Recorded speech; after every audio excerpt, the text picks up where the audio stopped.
नमस्कार विद्यार्थी मित्रो, आमचे YouTube channel science and education corridor यामध्ये आपले सर्वांचे स्वागत.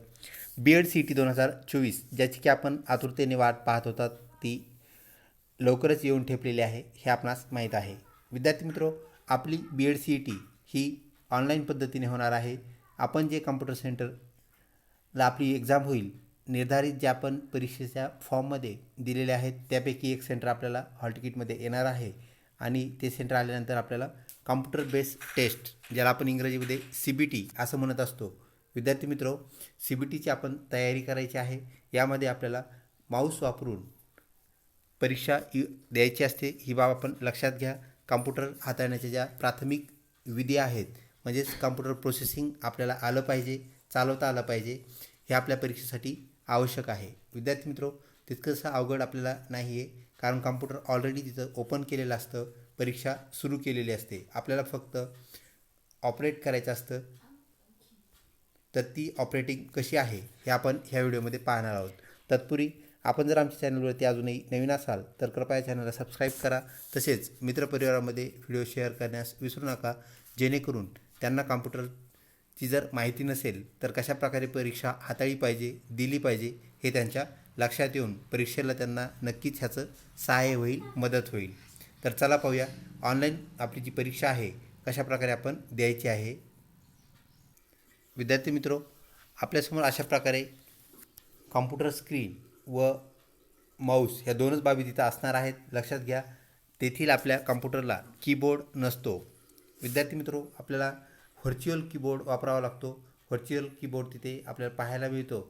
विद्यार्थी मित्रो, व्हर्च्युअल कीबोर्ड म्हणजेच इथं आपल्याला अंक व अक्षरे हे डाव्या साईडला खाली दिलेले असतात व त्यावरती टिक करून आपल्याला ते अक्षरं, अंक चूज करता येतात, घेता येतात. त्याला आपण व्हर्च्युअल कीबोर्ड असं म्हणतो. तो कीबोर्ड वापरून आपल्याला काय करायचे असते तर आपला रोल नंबर व जो आपला पासवर्ड आहे विद्यार्थी मित्रो तो आपल्याला टाकून परीक्षेमध्ये एनरॉल व्हायचं असतं. विद्यार्थी मित्रो, आपणास माहीत आहे आपल्याला तब्बल 100 प्रश्न हे 90 मिनिटामध्ये म्हणजेच 1.5 तासामध्ये सॉल्व करायचे आहेत. एक लक्षात घ्या, आपल्याला इथं टाईम जो आहे तो 1 तास 30 मिनिटे म्हणजेच 90 मिनिट आपल्याला दिसतो. आणि हा टाईम विद्यार्थी मित्रो रिव्हर्स टाईपमध्ये आपल्याला चालताना, रनिंग होताना पाहायला मिळतो. म्हणजेच 1 तास 30 मिनिट, नंतर ते मिनिट कमी कमी होत जातात. जसा जसा आपण पेपर सॉल्व करत जातो तसा आपला टाईम संपत येतो. म्हणजे आपल्याला टाईम कंटिन्यू दिसत असतो. ही गोष्ट आपण लक्षात घ्या. तर विद्यार्थी मित्रो, चला पाहूया आपलं ऑनलाईन पद्धतीने आपली परीक्षा आपल्यासमोर कशी येणार आहे. व्हिडिओ आवडत असल्यास नक्कीच लाईक करा. तसेच मित्रपरिवारामध्ये शेअर करण्यास बिलकुल विसरू नका. विद्यार्थी मित्रो, आपल्याला सर्वप्रथम लॉग इन करून आपला जो सीट नंबर आहे ज्याला आपण रोल नंबर असं म्हणतो, तर रोल नंबर आपल्याला युजर नेममध्ये टाकावा लागतो. व त्यानंतर विद्यार्थी मित्रो, आपल्याला आपला पासवर्ड जो आपल्याला परीक्षेत सांगितला जातो तो आपल्याला तिथे भरावा लागतो, टाकावा लागतो. व त्यानंतर लॉग इन असं आपल्याला खाली दिलेलं असतं. विद्यार्थी मित्रो, त्या लॉग इनला क्लिक करायचं असतं. तर सांगितलेल्या सूचनेप्रमाणे म्हणजेच आपल्याला परीक्षा हॉलमध्ये सूचना जे इन्स्ट्रक्टर देतात त्यांच्या सूचनेप्रमाणे आपल्याला लॉग इन करायचं असतं. जोपर्यंत ते लॉग इन करा असं म्हणत नाहीत तोपर्यंत आपल्याला लॉग इन करता येत नाही. ही बाब लक्षात घ्या. ज्या ज्या सूचना ते देतील त्या सर्व सूचना पाळून आपल्याला ते शेवटी एकत्रित सर्वांना लॉग इन करण्यासाठी सांगतात. विद्यार्थी मित्रो, त्यावेळेस आपण लॉग इन करायचं आहे. आणि लॉग इन केल्यानंतर आता पहा विद्यार्थी मित्रो, जसं आपण लॉग इन केलं आपला इथे टाईम रनिंग होताना आपल्याला दिसतो आहे. म्हणजेच 1 तास 30 मिनिटाचा आपला वेळ आहे विद्यार्थी मित्रो, ज्याला आपण 1.5 तास 90 मिनिटे असं म्हणतो. आपला टाईम चालू झालेला आहे. आपणास माहीत आहे विद्यार्थी मित्रो, सर्वप्रथम आपल्याला जे प्रश्न येतात तर प्रश्न क्रमांक 1 ते 100 हे प्रश्न सलग असतात. ही गोष्ट आपण लक्षात घ्या. आणि कोणत्याही वेळेला आपल्याला कोणत्याही प्रश्नावर जाता येतं. जसं की आपण इथे खाली पाहू शकता जे 2 बटन दिलेले आहेत विद्यार्थी मित्रो निळ्या बॉक्समध्ये, ते म्हणजेच प्रिव्हियस व नेक्स्ट. म्हणजे आपल्याला पुढच्या प्रश्नावर जर जायचं असेल विद्यार्थी मित्रो तर आपण कॉम्प्युटरच्या कर्सरने नेक्स्ट असं करणं गरजेचं आहे. तसंच विद्यार्थी मित्रो, आपल्याला मागच्या प्रश्नावर जायचं असेल, आपण पाहू शकता इथे हा 41 क्रमांकाचा प्रश्न आहे. तर जर तुम्हाला 42वरती किंवा पुढच्या प्रश्नावर जायचं असेल तर त्याला नेक्स्ट दाबायचं व पुढं जायचं. तसेच विद्यार्थी मित्रो, आपण कोणत्याही वेळेला कोणत्याही प्रश्नावरती जाऊ शकतो.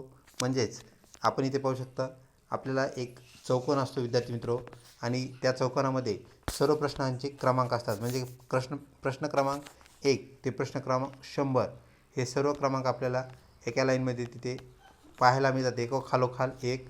तर विद्यार्थी मित्रो, आपल्याला जर प्रश्न क्रमांक 71वरती जायचं असेल तर आपण 71ला क्लिक केलं. आपण इथे पाहू शकता 71 नंबरचा प्रश्न आपल्याला इथं दिसतो आहे. 71ला क्लिक केलं की आपण डायरेक्ट 71 क्रमांकच्या प्रश्नावर जातो.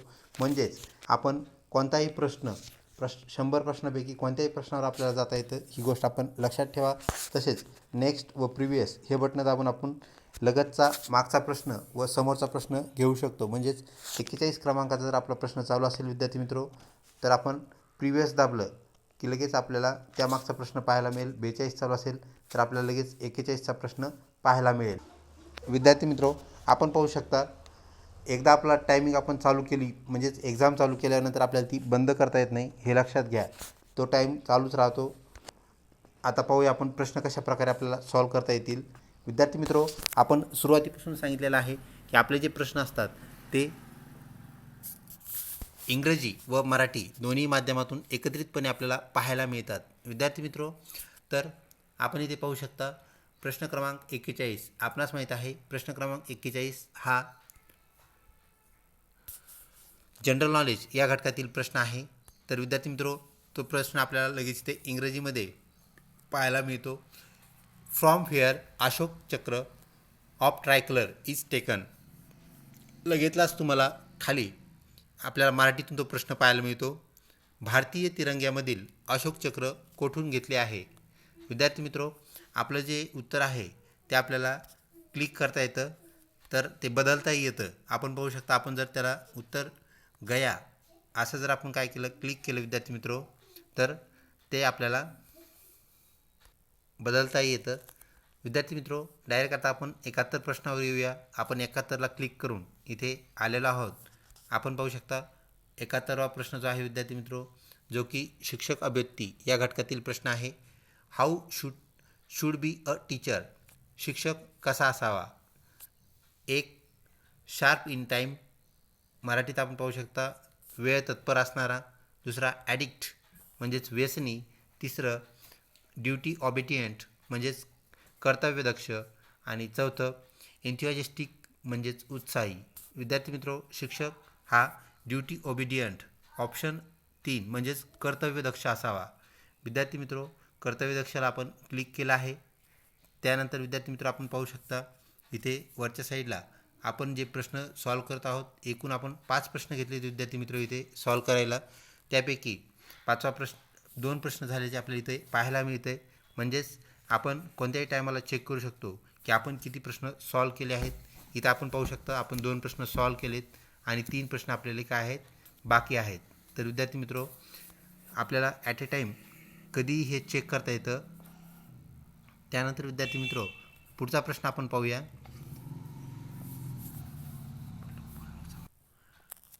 हू wrote book Discovery of India. Discovery of India हे पुस्तक कोणी लिहिले.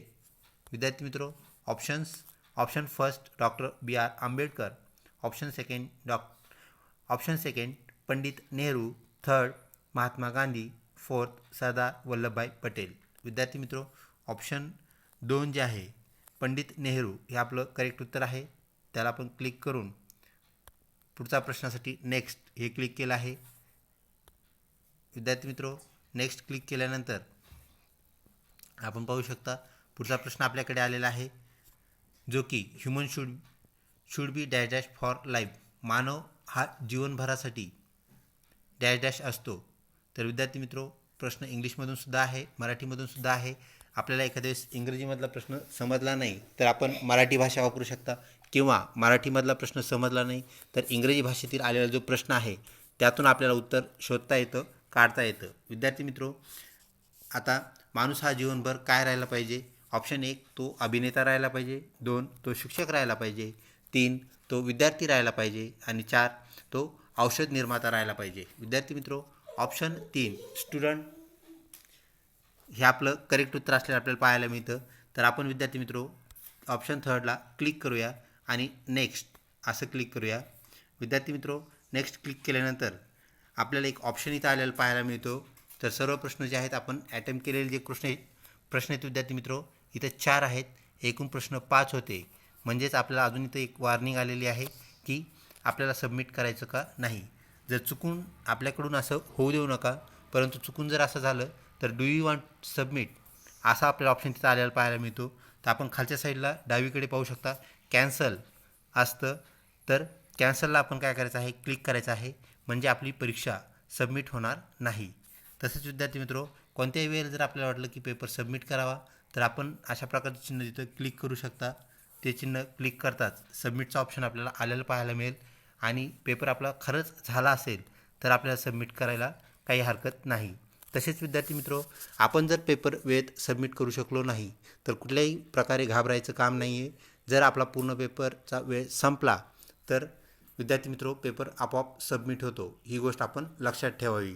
इथे वरती विद्यार्थी मित्रो अजूनही टायमर चालू आहे. ते टायमर आपली परीक्षा संपेपर्यंत बंद होत नाही हे लक्षात घ्या. आणि तो टाईम आपल्याला रिव्हर्स करता येत नाही. म्हणजे एकदा एक्झाम चालू झाली की लगेच एक्झाम ती आपल्याला कंटिन्यू झालेली पाहायला मिळते. तर विद्यार्थी मित्रो, आपण आता अशा प्रकारे ह्याच्या सर्व बाबी माहीत करून घेतल्या आहेत. सगळ्या बाबी आपल्या लक्षात आल्या असतील. अजूनही काही जर आपल्याला अडचण असेल तर आपण विचारू शकता. आता आपण सबमिट टेस्ट असं करूया. विद्यार्थी मित्रो, टेस्ट सबमिट केल्यानंतर आपले मार्क्स आपल्याला लगेच पाहायला मिळत नाहीत हे लक्षात घ्या. तर आपण इथे पाहू शकता विद्यार्थी मित्रो, टेस्ट आपली सबमिट झाली. विद्यार्थी मित्रो, काही परीक्षामध्ये अशा प्रकारची सुविधा असलेली आपल्याला पाहायला मिळते. जसे की MSCITची परीक्षा असते त्यामध्ये आपल्याला लगेच मार्क्स कळतात. परंतु आपल्या BED-CETमध्ये लगेच मार्क्स कळत नाही. ही बाब आपण लक्षात घ्या. म्हणजे आपला पेपर आपोआप सबमिट होऊ वेळ संपल्यानंतर किंवा आपण स्वतः जरी सबमिट केला परंतु आपल्याला CET सेलच्या सक्त सूचना आहेत. परीक्षेचा पूर्ण वेळ झाल्याशिवाय म्हणजेच 90 मिनिट झाल्याशिवाय जरी आपला पेपर झाला तरीही आपल्याला बाहेर सोडले जात नाही. ही गोष्ट आपण लक्षात घ्या. तर विद्यार्थी मित्रो, आपण एकच लक्षात घ्यायचं आहे की आपल्याला 90चे जे 90 मिनिट्स आहेत पूर्ण मिनिट आपल्याला पेपर सॉल्व करायचा आहे. त्याप्रमाणे आपण वेळ खर्च करायचा आहे. कमी वेळेतही पेपर व्हायला नको आणि एकही प्रश्न राहता कामा नये. म्हणजेच विद्यार्थी मित्रो, कशाप्रकारे प्रश्न सोडवायचे याचा आपण एक व्हिडिओ बनवलेला आहे ऑलरेडी. जर तो पाहिला नसेल आपण तर कृपया पाहून घ्या. काही प्रश्न आपल्याला 5 ते 10 सेकंदात सॉल्व होतात. जे प्रश्न आपल्या अतिशय परिचयाचे असतात ते प्रश्न आपण काय करायचे आहेत 5 ते 10 सेकंदात सॉल्व करून त्याचं जे उत्तर असेल ABCD ही पद्धत आपल्याकडे नाही आहे. आपल्याकडे पद्धत आहे 1 2 3 4. म्हणजेच विद्यार्थी मित्रो 4 जे आपले ऑप्शन्स असतात आपण इथे पाहू शकता. इथला जो प्रश्न आहे विद्यार्थी मित्रो स्क्रीनवरती आपल्याला पाहायला मिळतोय. Which is sub capital of Maharashtra, महाराष्ट्राची उपराजधानी कोणती, असा हा प्रश्न इंग्रजी मीडियमचा आहे. यानंतर खाली लगेचच आपल्याला पूर्ण प्रश्न झाल्यानंतर हा प्रश्न संपल्यानंतर खाली मराठीतला प्रश्न असतो विद्यार्थी मित्रो. प्रश्न पहिला म्हणजेच प्रश्न 41वा जो की आपला जनरल नॉलेजमधला पहिला आहे.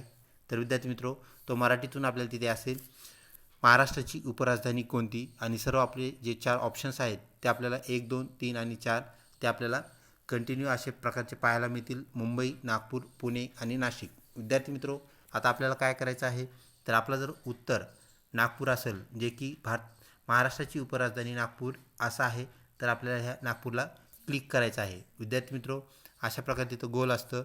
हा माऊस जो आहे त्याला कर्सर असतो. आपल्याला माहीत आहे अशा प्रकारचा बाण, तर तो बाण ह्याच्यावरती न्यायचा आणि क्लिक करायचं. विद्यार्थी मित्र, आपण तिथं नेऊन क्लिक केलं की लगेच आपलं ते आन्सर तिथं काय होतं आपल्याला ब्ल्यू झालेलं पाहायला भेटतं. तर विद्यार्थी मित्रो, आपल्याला जर वाटलं की नाही महाराष्ट्राची उपराजधानी नागपूर नाही असं जर तुम्हाला वाटलं, तुम्हाला दुसरं जर ह्याचं उत्तर वाटत असेल तर विद्यार्थी मित्रो आपण जर ह्याला दुसऱ्या उत्तराला जर क्लिक केलं तर तोच जो निळा सर्कल पूर्ण गोल झाला होता तो पट्टा आपल्याला परत खाली गोल झालेला पाहायला मिळतो. म्हणजे आपल्याला आपला आन्सर जर चूक आहे किंवा आपल्याला बदलायचं आहे असं जर वाटलं तर विद्यार्थी मित्रो ते बदलता येतं. जे की ह्या प्रश्नासाठीचं जे उत्तर आहे विद्यार्थी मित्रो 2 नंबरचं असलेलं आपल्याला पाहायला मिळतं. त्यामुळे आपल्याला 2 नंबरचा जो गोल आहे त्याच्यावरती क्लिक करायचा आहे. याला क्लिक करताच आपला आन्सर आपोआप सबमिट होतं. विद्यार्थी मित्रो, उत्तर आपण क्लिक केल्यानंतर आपल्याला सबमिट करण्याची गरज नाही हे आपण पूर्णपणे लक्षात ठेवा. सगळे उत्तर आपोआप सबमिट केलं सगळ्यात शेवटला ज्यावेळेस आपण पेपर सबमिट करतो किंवा सबमिटही करू जर शकलो नाही तर विद्यार्थी मित्रो आपण क्लिक केलेली उत्तरं निश्चितपणे काय होतात जमा होतात आणि त्यांचं इव्हॅल्युएशन होतं, म्हणजे ते तपासले जातात. अशा प्रकारे विद्यार्थी मित्र एकदम सोप्या पद्धतीने आपल्याला परीक्षा सॉल्व करायची आहे. सर्वांना आमच्या चॅनलतर्फे परीक्षेसाठी हार्दिक शुभेच्छा. तसेच आमच्या चॅनलला लिंक राहा. यापुढील ज्या बाबी आहेत, म्हणजेच आपली BEd CET असेल विद्यार्थी मित्र, त्यानंतर कॅप राऊंडच्या सूचना असतील, प्रत्यक्ष कॅप राऊंड असेल, तसेच आपले प्रवेश असतील, प्रवेशाच्या अंतिम क्षणापर्यंत आमचं चॅनल आपल्यासोबत असेल. सर्व अपडेट्स आपल्याला देत राहील. लवकरच भेटूया पुढच्या महत्त्वपूर्ण व्हिडिओमध्ये. तोपर्यंत धन्यवाद.